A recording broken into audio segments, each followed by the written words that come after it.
चला आपण आज बघणार आहोत पालक पुरी। हे बघा मी लसण जिरे टाकून कुटून घेतलेलं आहे। पालक, कोथिंबीर आणि डाळीचं थोडंसं घेतलेलं आहे। 2 चमचे, 2 वाट्या गव्हाचं पीठ घेतलेलं आहे। अशा पद्धतीने आपल्याला मळून घ्यायचं आहे ते। 2 वाट्या मी गव्हाचं पीठ, 1 चमचा हळद टाकली, धने पावडर आणि मीठ टाकलेलं आहे चवीनुसार, आणि हे डाळीचं पीठ टाकलेलं आहे। 2 चमचा डाळीचं पीठ घेतलेलं आहे। त्याने इतके खरपूस होतात ना। आणि पालक तुम्हाला जेवढा टाकायचा ना तेवढा टाका। मी 1 वाटी पालक घेतलेला आहे। 1 वाटी, 2 वाटीला 1 वाटी पालक पुरेसा होतो, कारण की बाळ खात नाही जास्त, त्यामुळे अशा पद्धतीने मला पुरी करावी लागते। ही झटपट पुरी आहे आणि खूप छान लागते। हे थोडासा ओवा टाकल्याने छान स्मेल पण येतो आणि पचायला पण इझी जाते।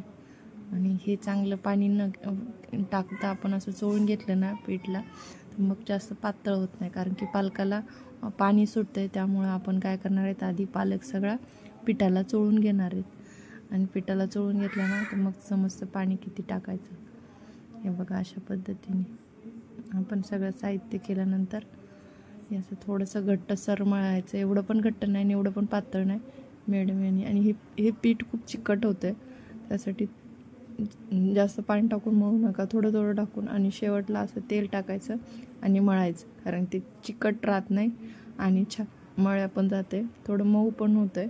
आपल्याला जास्त मऊ पण नाही करायचं आणि जास्त चिकट पण नाही करायचं। हे बघा अशा पद्धतीने, आणि हाताला तेल लावून मळलं तर लवकर हे होते। हे बघा हाताला तेल लावायचं आणि गोळे घ्यायचे थोडे थोडे।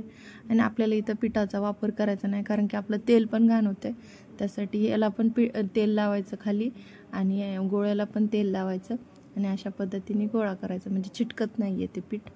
आणि आपल्याला जशी आकाराची पुरी लाटायची तशा पद्धतीने पुरी लाटून घ्यायची। हे बघा मी अशी लाटली, आणि गरम करायला तेल ठेवलं होतं। आधी बघायचं तेल गरम झालं का, हे बरोबर तेल गरम झाले, त्यानंतर आपल्याला त्याच्यात पुरी सोडायची, आधी चेक करायचं।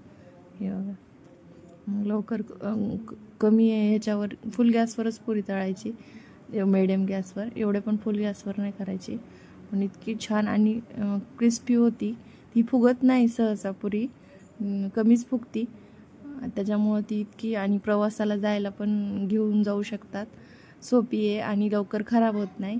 आणि विशेष म्हणजे टिफिनला मुलं इतक्या लवकर संपून टाकतात, आपण कोणत्याही चटणीसोबत ही पुरी खाऊ शकतो। आणि इतकी छान अशा पद्धतीने जर केली ना तुम्ही, मस्त एकदम टेस्टी, आणि मुलं ना आवडीने खातात, ही पुरी टेस्टी लागते।